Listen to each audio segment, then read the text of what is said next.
Mr. Chair. Thank you, Mr. Chair. I will talk to Clause 46 and Clause 47 because I'm a good, well-behaved member of this House. But I'll make one quick point. And that quick point is that I'm entirely comfortable voting with every aspect of the UK internal market bill. From what I can see, it gives this country the ability to live entire and whole. And it gives us a power if, under certain circumstances, the EU takes the extraordinary step of essentially forming a blockading Northern Ireland and putting a border down the Irish Sea. It gives us the ability, under those extraordinary circumstances, to show strength and to respond in kind, and I'm proud to support that. But talking to specifically on Clause 46 and 47, I think I'm slightly confused because, as it stands at the moment, when it comes to the EU structural funds, when we were within the European Union, Scotland had 6 MEPs out of 751, and Wales had 4 MEPs out of 751 as well. That doesn't sound like much of a say to me, compared to Scotland now having 49 members of this place and Wales having 40. So to be perfectly honest with you, I think what we're proposing here gives Wales and Scotland's elected representatives far more say over this, how this money is spent. I won't give way. It gives the people of your country far more say over how that money is spent. So I think it is something to be welcomed. I think that you should stand up to your responsibility to represent your constituents in this place and come here, and when there are opportunities to frame how that money is spent in your areas, use it. So far from saying, actually, no, we don't want to have greater influence in how this money is spent, we should send it back to Brussels, where the money is spent in the most faceless way. In the most faceless way, decisions made by bureaucrats, unelected in Brussels, make decisions with a little EU flag attached to it. I do not see the power grab here. It is not a power grab whatsoever. When the people of... Yes, I'll give way. We've been around this so many times.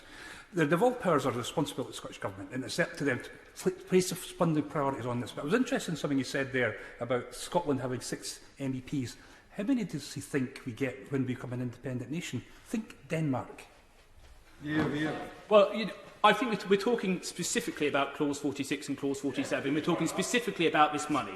And my argument is that under this clause, the people of Scotland and its representatives will have far more influence over how that money is spent than the status quo. And I'm glad you've just intervened on me, because I wanted to give you some political advice, because you're very good at giving political advice to us. Order. Just resume your seat just for a second. You're not the only one that's doing it, Tom. Others have done it as well. But just to remind everybody, please don't use the word "you" unless you're referring to me. You're speaking through the chair. That's a reminder for everybody, not just you. Tom Hunt. I'm very sorry, Mr. Chair. I know you've let me get away with it once or twice before, and it's right that you're stern. But back to this important point about political advice, and in the spirit of cooperation, I would say that I'm proud of the union. I am a unionist. My Welsh grandfather fought for Britain in the Second World War, and I love every nation within the United Kingdom, and that includes Scotland. I respectfully, I want Scotland to remain part of the United Kingdom. I respect the fact that you have a different view, but I respect you and all of your people. And what I would say is, when one of your colleagues speaks in the way that he did on Monday, denigrating this country entire and whole, and saying that we have a history to be ashamed of, and going back over the last 200 years and finding different reasons why we should be ashamed of Great Britain and Northern Ireland, on the time where we reflect upon the Battle of Britain and how it was Scottish pilots, Ulster pilots, Welsh pilots, English pilots, who made the most decisive intervention. So when your colleague says we're a country of chancers, lawbreakers, we should be proud of the fact that we made a decisive intervention in standing up to the most evil regime in modern history.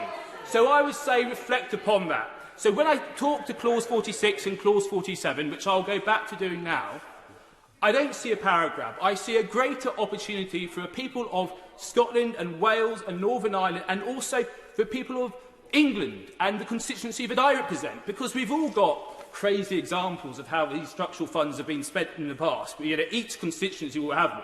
Yes. So let's come together as a House and frame the way that money is spent and invest it in our communities. I'm not surprised.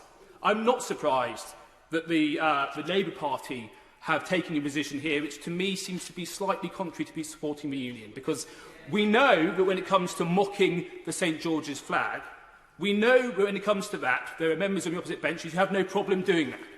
But what was very interesting was on Sunday night, where we had a shadow frontbencher mocking New Conservative MPs for being proud of the Union flag and for actually having the Union flag on their backgrounds when we're speaking. I am absolutely proud of the Union flag, as proud I am of the St George's flag. I rest my case. Thank you very much, Mr Chair.